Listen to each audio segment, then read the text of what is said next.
Why, hello and welcome back to all of my friends, my fans, and my fellow FTFLers to the longest weekly running episodic fantasy football weekly update show. That is right. It is the FTFL weekly update, and I, not only host of this award-winning show, not only the owner of the Hulkamaniacs, but wait, there was something else I was going to say there. Host of the show, owner of the Hulkamaniacs. Oh, that's right. I got it. As you can see from the championship title draped over my shoulder. That's right, boys and girls. Don't call it a belt. Belts, my friends, are for holding up pants. This title right here reminds you each and every week that, yeah, along with being the host, along with being the owner of the Hulkamaniacs, I am your league champion. That is right. It is I, Brett Sieber, and my goodness gracious, season 7 of the FTFL Weekly Update kicks off right now. Oh my goodness, has it been 7 long months since we've seen each other last, since we buried Cramerica in a fire with my dear old friend Bart? Has it been 7 months that I had to wait to get this championship title from that breaking and entering, belt-stealing, 4-time Lucky Pants champ Mana? Oh, it has. But 7 months has come and gone, my friends, and we are here. That's right. Just over a week ago, we met. Well, most of us met here at my house for the draft. We're going to cover what happened there. Not only just the draft itself, but something significant that happened at said draft. I'm going to recap and go through, what happened last year's draft as far as some of the busts and steals and maybe foreshadow what could happen again this year with that. We're going to talk a little bit about some playoff droughts and expectations. And, oh, by the way, just in case you were wondering, yes, I will let you know, as I always have, who you're playing this week, because I know for some of you, it's early, you're not quite awake yet. Top of the morning to you. Here at the home of the champ, we don't do a lot of sleeping. We do a lot of working. Because this, oh, by the way, it takes work. Enough of that. Let's get on to the show now. Some draft highlights. Of course, we've had some really great moments over the years of the draft. Jeff Markser drafting Tom Brady from the floor of the bathroom. Adam Saltmarsh not preventing Adam Schwartz-Cat from escaping his house at the draft. Every year there's something a little bit different. This year, Swart tried to go back to the well and hide Jeff's magazines. Jeff didn't really care. The fact that Jeff still buys magazines, I know they sell them. I know it's fun to have paper in your hands, but when there are so many sites. You have a phone, you've got a laptop. I don't really see the need for magazines anymore. Maybe that's what Swart was trying to tell Jeff. I really don't know. Now, this was Peter's second draft. The first time I had been in a draft with Peter. If you are unaware, this Peter owns a magical cooler that just continues to have, beer after beer come out of it. I thank you, Peter, and appreciate your kindness. We didn't have any rule changes this year. This is a league that every year we seem to like to make rule changes, and in particular, last-minute rule changes at the draft. That did not happen this year. Instead, we kind of just said, let's go ahead with the status quo, which, I'm fine with. That's fine. Joe Mixon was our first overall draft pick. 2 tight ends were taken in the first round. Now, there were some issues with the tight end taken early last year. We'll cover more on that later. A defense was taken for the first time in the 6th round. And you're like, wow, Brett, that seems pretty early. But if you remember, last year in round 3, a defense went. And you're like, well, who in the damn head? You're like, hold up. I already know who did it. That's right. It was Linkowitz. Also, John drafted 2 defenses. That's right, 2. I'm not entirely sure why I have 2 defenses on my team. Now, I suppose if it's a bye week and you have the best defense in the NFL, you leave them there. But drafting 2 defenses, I can only imagine you're the same kind of person that kisses your sister on the mouth. That just doesn't make any sense to me. Peter drafted 3 tight ends. Now, I know you often heard it say, are you an ass guy? Are you a leg guy? Clearly, Peter is a tight end guy. 3, not 1, not 2, but 3. Maybe he'll go the way of Matt and flex that tight end. I guess we'll have to see. Speaking of Peter, a monumental change happened this year. That's whoop-ass fuel, my friends. Whoop-ass fuel. For years, we have honored and or labeled the individual in our league who fails to show a competency that would allow oneself to run a successful fantasy football team. We have dubbed that the DSM Award, and for a long, long time, we have handed that out. Now, of course, Ryan DSM quit the league. We all know that. That's very clear. And I believe he quit because he saw this coming and he wanted no part of it. That's fine, Ryan. That's fine. Take your ball and go home. But the last time we saw Ryan DSM on this show, the words were uttered, "Long live the DSM is dead." And actually, a year after his departure, I believe we are now quitting, like he did, and so perfectly put, I suppose, quitting on the DSM in favor of a new award, the Vingy Cringy. What moment made you cringe so much as a fantasy football owner? You're like, ooh, like, why? Why would you do that? Why? Or like, ooh, man, that's just not good. That's bad. The Vingy Cringy. And the first recipient of said award, Adam Saltmarsh. We documented now, not for Adam Saltmarsh's terrible, and hold up, let me back up for a second. Some of you are like, well, wait. Why did we name this the Vingy Cringy? Maybe you don't remember. Peter was nominated 4 separate times for what would have been the DSM Award just last season. And so you come into the league, you make some waves, maybe not waves the way you would have wanted to make. Now, I know, Peter, you took 3rd place. Great. That's wonderful. Maybe you can look at your 3rd place trophy in the reflection of my championship title. Come on over anytime. I'll shine it up for you. Just give me a 5-minute head start. Anyways, the Vingy Cringy this year, Adam Saltmarsh, not for the lack of his running back production, which was historically low, but it was for his historically low point total. He did not score 1,000 points in a season in which we added a 14th regular season game. First honorary Vingy Cringy Award winner, Adam Saltmarsh. Now, I don't know what the Vingy Cringy will look like. However, I'm sure the creative minds in this league will come up with something. Now, when we look at the draft, when it happens, I think everybody goes home and you're like, you know what?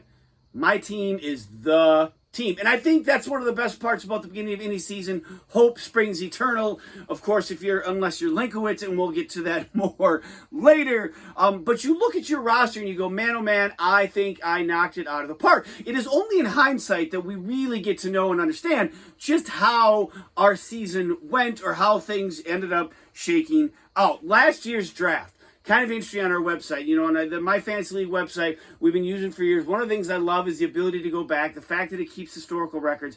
Amazing feature of our website. Now, last year's draft, it broke it down for us, busts and steals. And they base it off of points scored from the position that you were taken. So there's some wonkiness in there. Like Baker Mayfield was considered a steal because he was taken so late and he scored a lot of points. Now, our league scores a lot of quarterback points. And so you have to take some of this with a grain of salt. But there were some steals last year that I found a bit noteworthy. First and foremost, and it just pains me to say this man's name because I just can't, gross.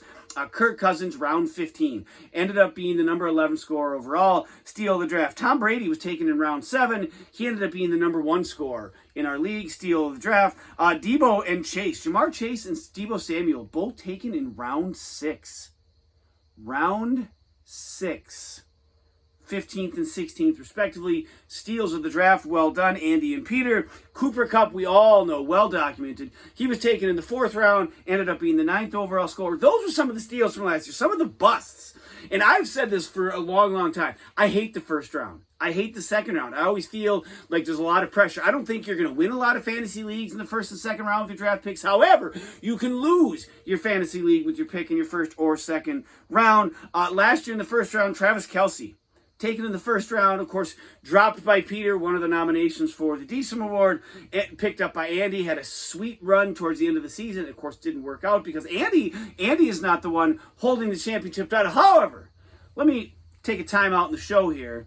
Andy, you caught a lot of heat, and I would say some of it, deservedly so, for your unwillingness to hand over the golden football. But Andy, you surprised us all. One of probably my favorite draft moments of the year. We were just getting underway. Sarah comes down and asks, hey, do you need this? And presents the golden football.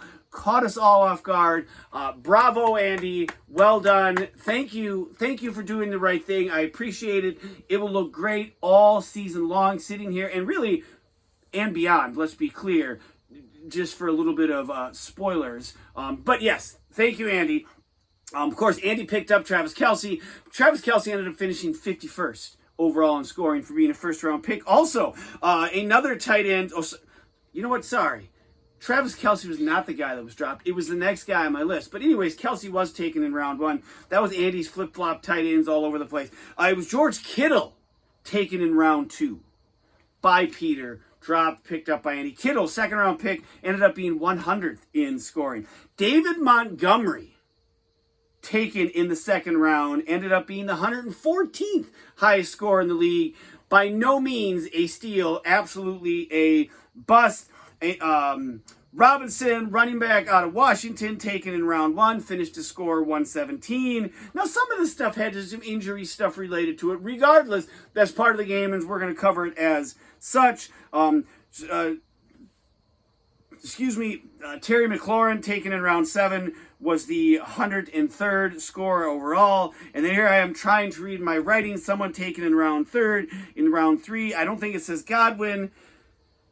Anyways, whoever that individual was, that's right, folks. 7th season, new season, some of the same old stuff. 139. So just those high picks are so tough. Because if you miss on them, it could have disaster written all over it. Now, Kelce, Kittle, and Montgomery, big-time picks last year, big-time bust. All 3 of them taken again in the 1st and 2nd round in this year's draft. Will it have the same result for the people that selected them? I know they hope not. 2 other people that I definitely am curious to see how it pans out, Breece Hall and Saquon Barkley.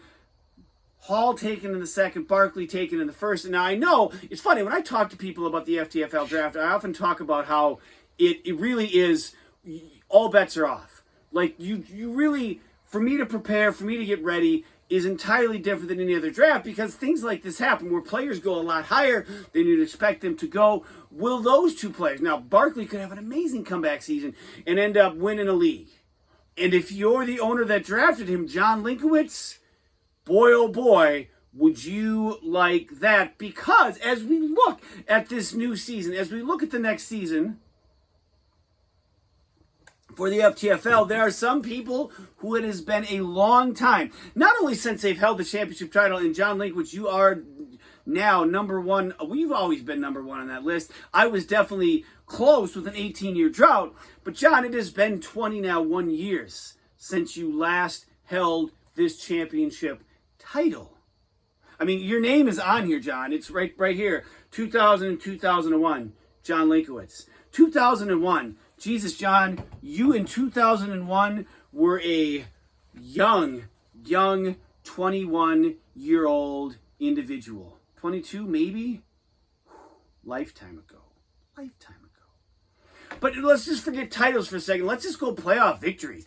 Of course, every season, we say it all the time, get into the playoffs and anything can happen. And long ago, the magic number used to be 7. Now that it's 14 games, the magic number might be 8. Regardless, get into the playoffs, and anything could happen. The problem, of course, though, is that getting into the playoffs and winning a game, different story. 6 teams, of course, last year did not get themselves a playoff victory. Eric Swart, Salty, Markser, Linkowitz, and Matt. Go back 2 years. Eric Swart, Salty, Linkowitz, and Matt still looking for a playoff victory. Go back 3 years, back to 2019, Eric Swart, Linkowitz. Now, Swart that year in 2019 did win a 5th place game. He didn't win his opening round playoff game. So I guess we'll maybe kind of somewhat sort of count that. However, I believe that was also the season he cheated on his bet with Sid and didn't do the parade that he was supposed to do. Regardless, we've hashed that out a lot. Go back to 2018, Eric Swart and Linkowitz still without a playoff victory. Now, beyond that, back in 17, Eric and Swart both had playoff victories, which leaves us John Linkowitz. That's right. It has been 5 years since Eric and Swart have won a first-round playoff game.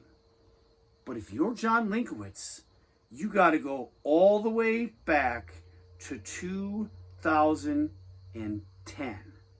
2000, and now in 2013, John won the division, got a first-round bye, and lost his playoff game 100-99. But still, a loss. John's last appearance in the title game was 2007.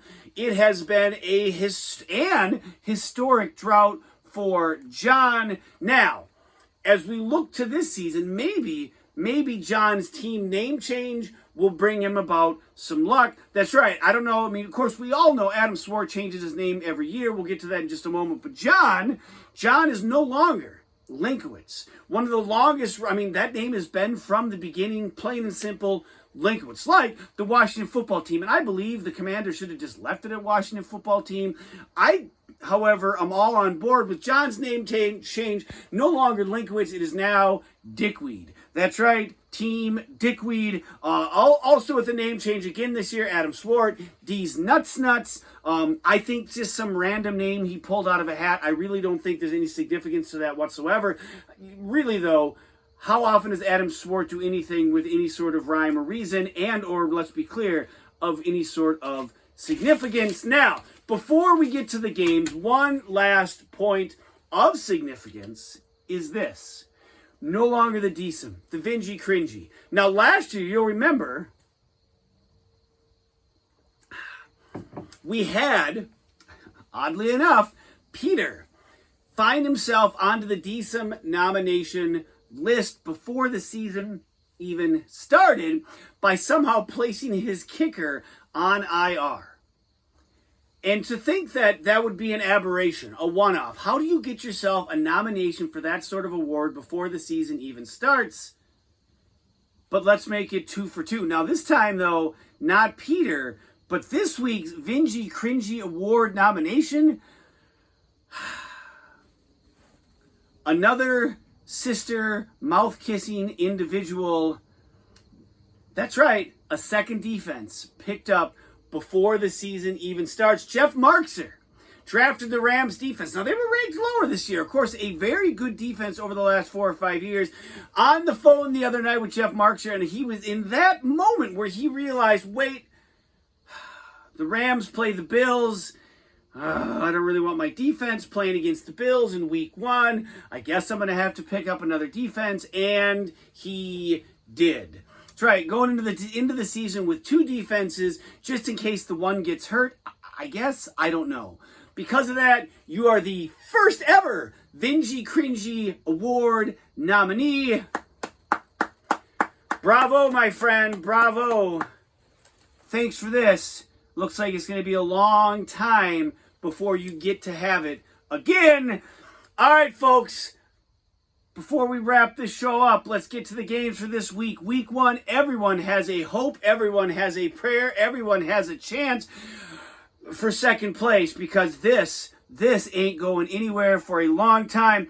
D's Nuts, you're first up on the hit list, taking on the Hulkamaniacs. Over our long and storied past, we are 16-16-2 against each other. Amazing how that shakes out, which again, you'd like to think fantasy football does regress to that the average, the middle ground, unless, of course, you're me playing against that stupid, idiotic, crusty, sweaty, gross, old, saggy titties and balls of Ryan Deesum.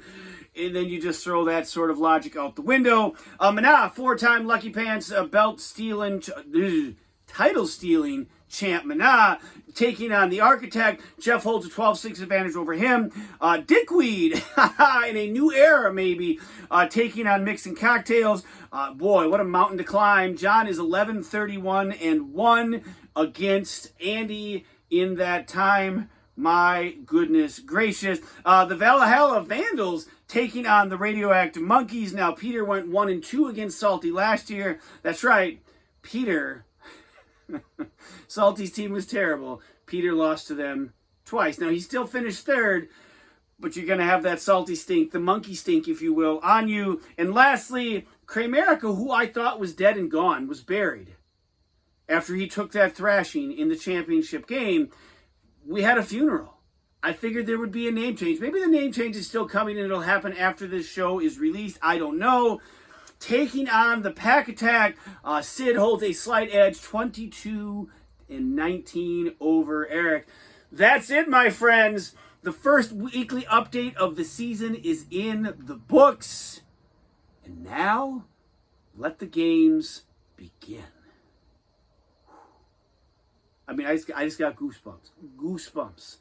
Love this time of year. Love fantasy football. Love this league. Love doing this show. And boy, oh boy, do I love this championship title. Until next week, my friends.